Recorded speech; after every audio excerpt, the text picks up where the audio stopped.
Jaz sem študiral malo biologijo, pa malo psihologijo. No in najdem, da najbolj razvita živalska vrsta so pa sesalci. Sesalci? Zdaj pa jaz kao človek tudi spadam med sesalce. Nič nimam jaz s sesanjem, odkar sem nehal fiziko čuzati, ker sem bil majhen.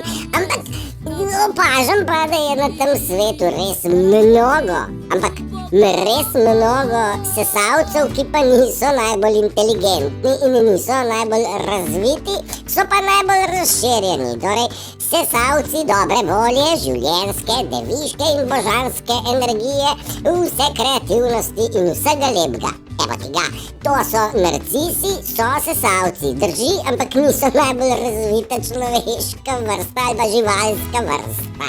In dragi moji, un poco loco, un tiki totoko je pesmica, ki se vrti v zadju in pravi biti malo nor je blagoslov. In želim vam, da ste nori in ubrisani, kakor duša da, in čuvate, da vam ti sesalci ne pridejo ščuzat energije tam, kjer imate še mal lukence. Morate vse to porezati, veste, vse morate zamašiti, ker kurbe predrzne bodo šli kar noter. Nimajo občutka nobenega, banda prokleta. Čujte se pa radi se mejte. Čau, čau, čau, čau.